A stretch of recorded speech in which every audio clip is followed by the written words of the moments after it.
Bienvenue sur Affermir ma foi afin de ne pas être comme un enfant flottant à tout vent des doctrines des hommes. Ici, Jean Dinsiel. Je fais donc la suite de la première vidéo sur cette série de calculer les prix que ça coûte pour suivre Jésus-Christ. J'avais promis que dans cette deuxième vidéo, je parlerai plus du verbe suivre. Alors, si vous n'avez pas écouté la première vidéo, vous pouvez juste aller suivre d'abord, écouter d'abord la première vidéo et revenir sur la deuxième. Continuons donc. Nous allons parler du verbe suivre. J'ai toute une liste des synonymes de ces verbes. Et des synonymes que, à mon avis, je pense qu'ils vont nous aider à comprendre l'étendue de ces verbes suivre lorsque le Seigneur Jésus l'utilise et dit qui porte sa croix. Je vais juste relire le texte dans Luc 14 au verset 27. Et quiconque ne porte pas sa croix et ne me suit pas ne peut être mon disciple. Il y a venir à Christ, il y a suivre Christ. On peut venir à Christ sans le suivre. Ce qui est plus important, c'est de les suivre. Voilà pourquoi je voulais prendre vraiment toute une vidéo sur le verbe suivre. Qu'est-ce que nous comprenons par le verbe suivre? Alors, on va voir à travers ces synonymes l'étendue, comme j'ai dit tantôt. Alors, le verbe suivre, dans le contexte du verset que nous lisons, peut aussi être compris comme être d'accord. Être d'accord. Donc, être d'accord avec Jésus. Comme disciple de Jésus, il faut être d'accord avec Jésus. Si vous n'êtes pas d'accord avec Jésus, vous ne pouvez pas le suivre. Épouser. Le verbe suivre peut être compris dans le sens d'épouser. Pas épouser une femme ou un homme, mais dans le sens d'épouser une idée, épouser une philosophie. Alors, parlant de Jésus-Christ, en tant que son disciple, pour devenir son disciple, il faut épouser ses idées, son idéologie, épouser sa manière d'être, sa manière de faire, sa manière de penser. Tout ce que Jésus est, tout ce que Jésus dit, en tant que disciple, j'épouse cela. Autrement, je ne peux pas être son disciple. Suivre Jésus, c'est aussi prendre parti. Prendre parti. Prendre parti. Quand il y a conflit de philosophie, on prend la part de Jésus. Comme disciple, on prend la part de Jésus.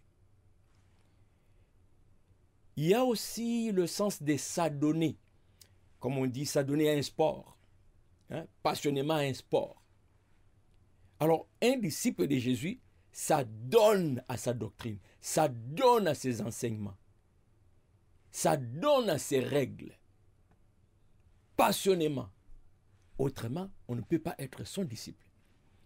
Suivre Jésus, c'est aussi dans le sens de se soumettre. Le verbe est se soumettre. Comme il est le maître, je me soumets à lui.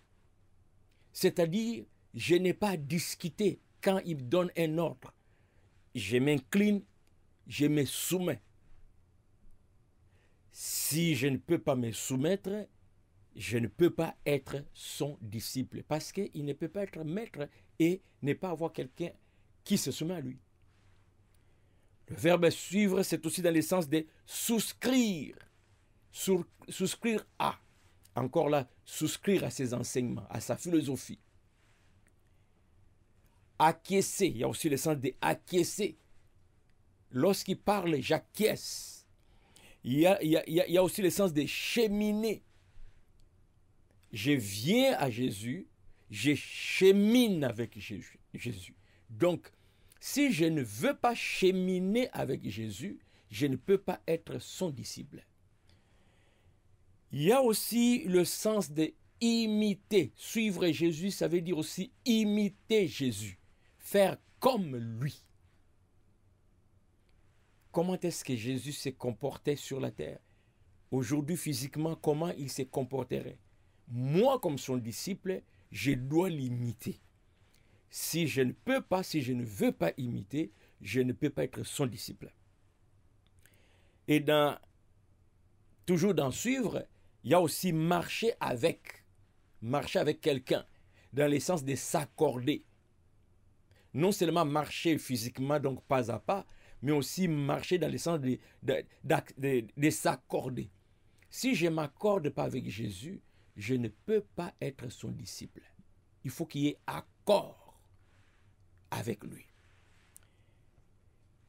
Il y a aussi le sens d'adopter dans le verbe suivre. Suivre Jésus-Christ, c'est adopter sa doctrine. C'est adopter sa manière de vivre, sa philosophie, son enseignement, son idéologie. Je l'adopte comme disciple. Suivre Jésus, c'est aussi comprendre. Donc le verbe suivre ici est dans le sens aussi de comprendre. Je comprends pourquoi il m'ordonne de faire ceci, de faire cela. Je comprends pourquoi il me dirige dans telle voie ou telle voie. Je comprends pourquoi il me défend de faire ceci, de faire cela. Je comprends pourquoi il m'ordonne de faire ceci, de faire cela. Je comprends. Et j'obéis, je me soumets. Justement, obéir aussi fait partie de l'entendement du verbe suivre. Suivre Jésus, c'est aussi obéir à Jésus. C'est aussi observer. Observer les règles de Jésus, observer les lois, observer l'enseignement de Jésus-Christ. Le verbe suivre peut encore être compris dans le sens de s'éranger du côté d'eux. Donc, comme disciple de Jésus-Christ, je dois être à mesure de me ranger de son côté lorsque, par exemple, il y a un conflit entre ce que mon Père veut et ce que Jésus veut, entre ce que mon corps veut et ce que Jésus veut. Comme il y a contradiction, divergence,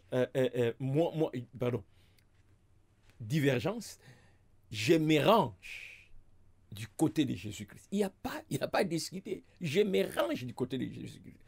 Autrement, je ne peux pas être son disciple. Il y a aussi le sens d'emboîter les pas. Hein, un peu comme marcher, cheminer. J'emboîte les pas. Je fais comme Jésus. Il me montre quoi faire.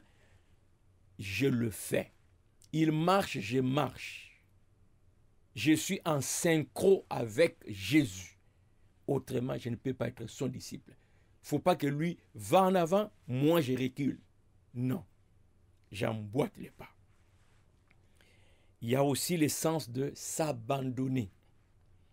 Un peu comme lorsque je m'assois sur une chaise, je dépose mon corps sur une chaise, j'ai totalement confiance que la chaise va me porter. Alors Jésus, comme mon maître, je m'abandonne à lui en toute confiance. Si je ne peux pas m'abandonner à lui, je ne peux pas être son disciple. Et enfin, il y a le sens du verbe, le sens de se conformer. Se conformer. Comme disciple de Jésus-Christ, je dois me conformer. Je dois. Si je ne me conforme pas à ses règles, si je ne me conforme pas à sa doctrine, si je ne me conforme pas à sa manière de vivre, si je ne me conforme pas à tout ce qui m'ordonne, je ne suis pas digne d'être appelé son disciple.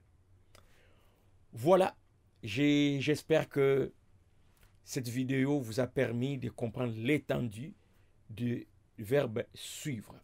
Dans la prochaine vidéo, nous allons encore voir quelques exemples des critères que Jésus pose à quelqu'un qui veut le suivre, qui veut devenir son disciple. Ne manquez pas ça. Soyez bénis. Si vous n'êtes pas abonné, abonnez-vous et commentez, posez des questions, surtout partagez. À la prochaine.